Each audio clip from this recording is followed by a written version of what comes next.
Fatimah radhiyallahu taala anha menangis mendengar bisikan Nabi sallallahu alaihi wasallam.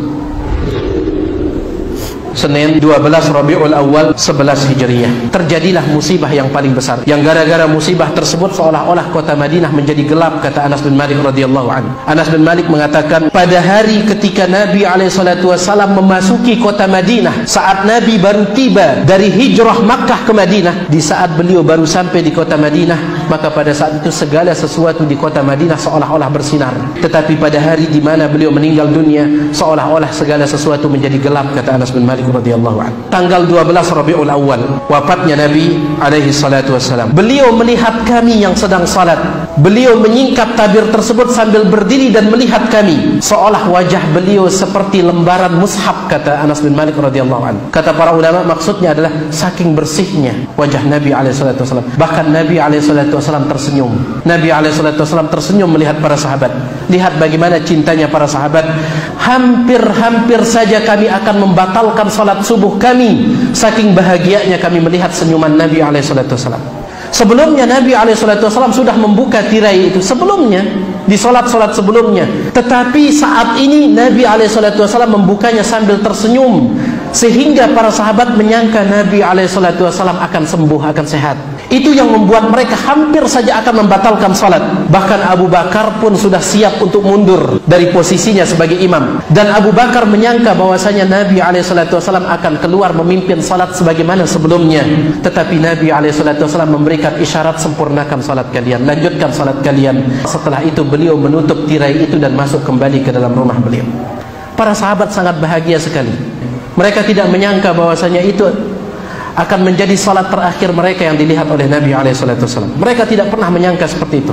Bahkan Abu Bakar sendiri radhiyallahu ta'ala an, selesai salat subuh itu, langsung Abu Bakar mendatangi Nabi SAW.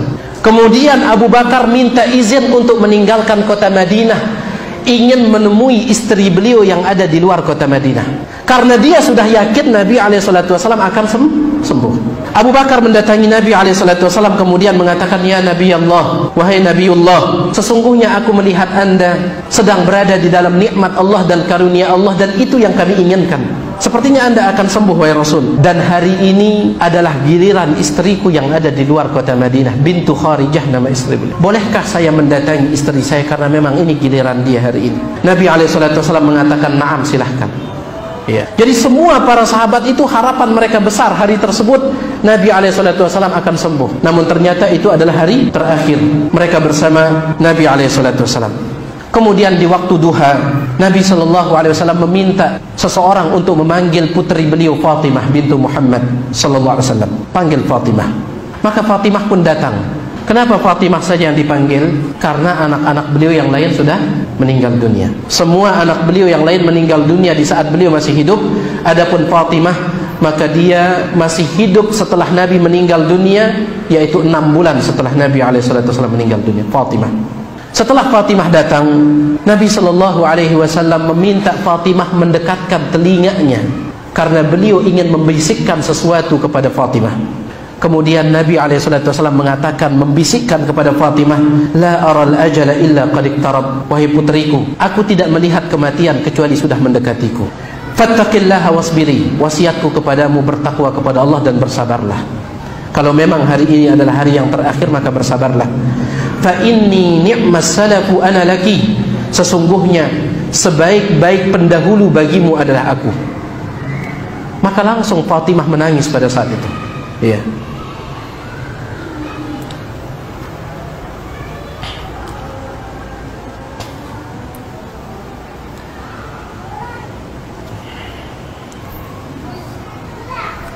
Baik. Fatimah radhiyallahu taala anha menangis.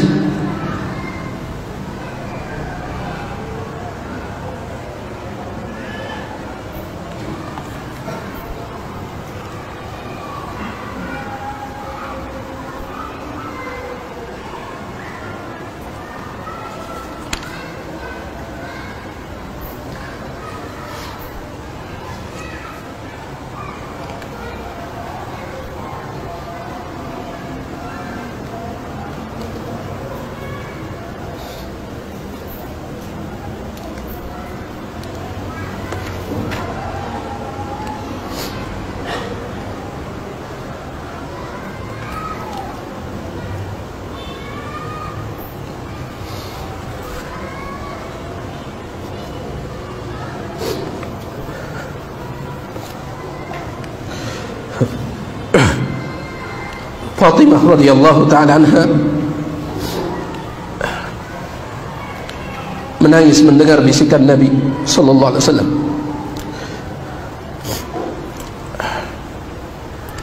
Setelah itu Nabi alaihi salatu wasallam membisikkan lagi kepada Fatimah untuk menghibur putrinya. Kata Nabi alaihi salatu wasallam, "Ya Fatimah, ala tardayna an takuni sayyidata nisa'il mu'minin atau sayyidata nisa'i hadhihi al-ummah?" Nabi alaihi salatu wasallam mengatakan, "Wahai putriku, tidakkah engkau ridha bahwasanya engkau nanti akan menjadi pemimpin para wanita-wanita beriman, atau dalam riwayat yang lain menjadi pemimpin wanita dari umat ini?" Ini bisikan Nabi SAW yang kedua kepada putri beliau. Meskipun Fatimah sudah dihibur oleh Nabi SAW dengan bisikan yang kedua, tetapi Fatimah tidak bisa menahan kesedihannya. Dia tetap menangis. Apalagi ketika dia melihat Nabi SAW kesakitan, didatangi oleh sakratul maut. Kata Fatimah radhiyallahu ta'ala anha, "Wa karba abatah, sungguh berat sakitmu wahai ayahku." Rasulullah sallallahu alaihi wasallam mengatakan, "Laisa ala abiki karbun ba'dal yaum." Tidak akan ada lagi penderitaan atas ayahmu setelah hari ini.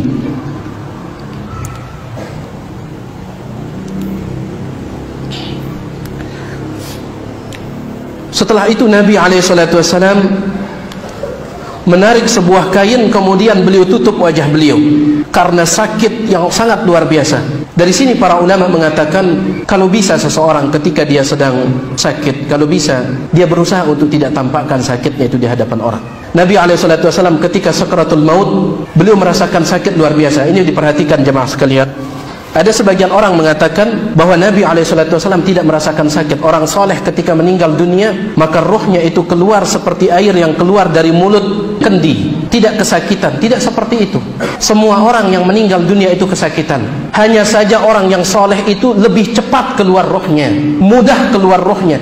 Tapi tetap yang namanya sakratul maut itu sakit, tetap. Dan ini tidak mengurangi kemuliaan Nabi SAW. Justru ini mengangkat kemuliaan beliau. Ingat, disebutkan oleh Imam Ibnu Hajar rahimahullah, kenapa sakratul maut Nabi SAW sangat sakit. Di antara fungsi musibah adalah untuk mengangkat derajat, dan ini bagian dari musibah. Rasa sakit, jangankan sakit sakratul maut, tusukan duri yang ada di kaki seseorang itu untuk mengangkat derajatnya. Dan ini untuk mengangkat derajat Nabi SAW. Ya, antum lihat, dengarkan ucapan dari Fatimah, "Wa karba abatah, alangkah berat sakitmu wahai ayahku." Ya, alangkah berat sakit yang engkau rasakan. Kata Nabi SAW, "Laisa ala abiki karbun ba'dal yaum."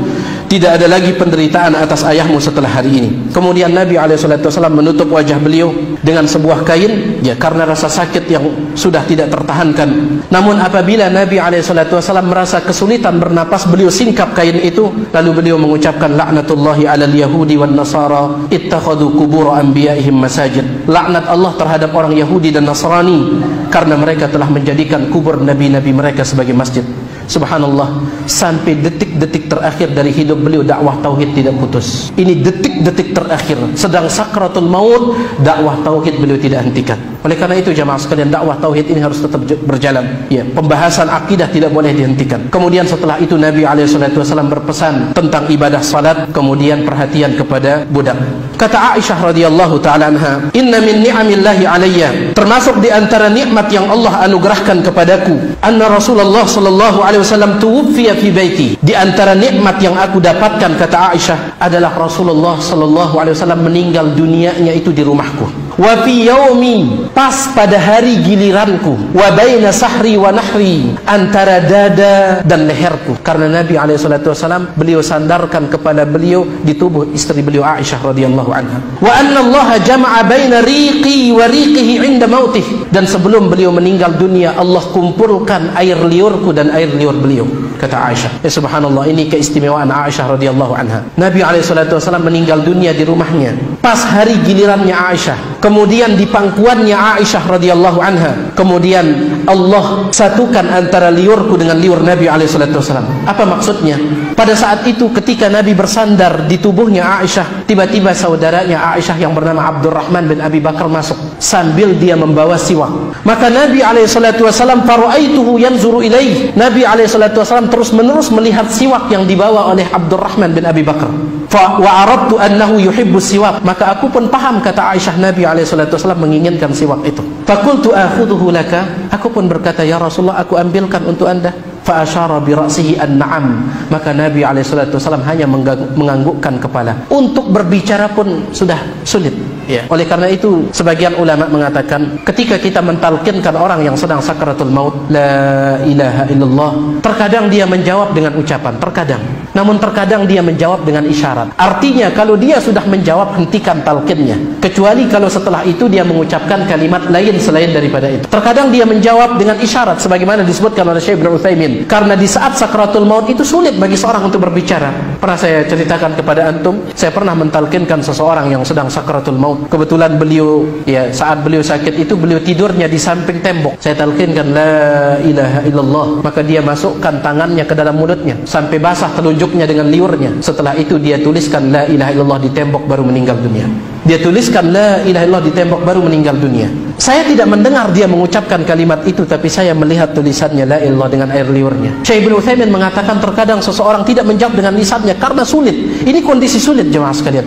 Lihat Nabi SAW kata Aisyah, akhudhu laka, ya Rasulullah, aku ambilkan siwak itu untuk anda. Maka Nabi SAW fa asyara bi ra'sihi, beliau menganggukkan kepala, artinya iya, ambilkan. Maka saya pun ambilkan, kata Aisyah, fashtadda alaihi, ternyata ujung siwak itu masih keras. Wa qultu ulayyinuhu laka, saya pun berkata, ya Rasulullah, saya lembutkan ujungnya untuk anda. Fa asyara bi ra'sihi, kembali lagi Nabi menganggukkan kepala, artinya iya. Maka Aisyah pun menggigit ujung siwak itu, melembutkannya. Disinilah air liurnya Aisyah menempel di ujung siwak itu. Setelah itu saya berikan kepada Nabi SAW, maka Nabi SAW menggunakannya bersiwak. Dalam sebagian riwayat, Nabi SAW kalau ada orang yang sakit, maka Nabi SAW mendoakan dia supaya sembuh. Saking sayangnya istri Nabi SAW kepada beliau, keluarga beliau kepada beliau, para sahabat kepada beliau.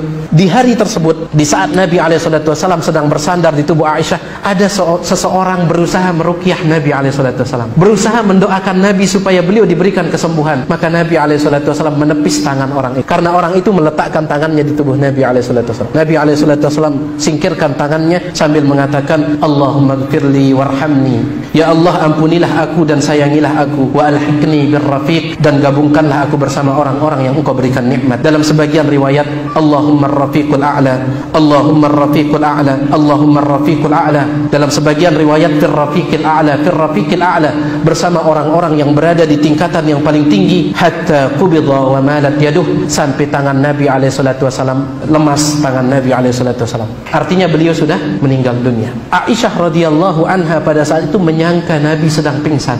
Namun ternyata dalam sebagian riwayat, tiba-tiba jatuh dari mulut Nabi SAW setetes air yang sangat putih, jatuh di dadanya Aisyah dan terasa sangat dingin, membuat tubuhku bergetar, kata Aisyah. Barulah aku sadar beliau bukan pingsan tetapi meninggal dunia.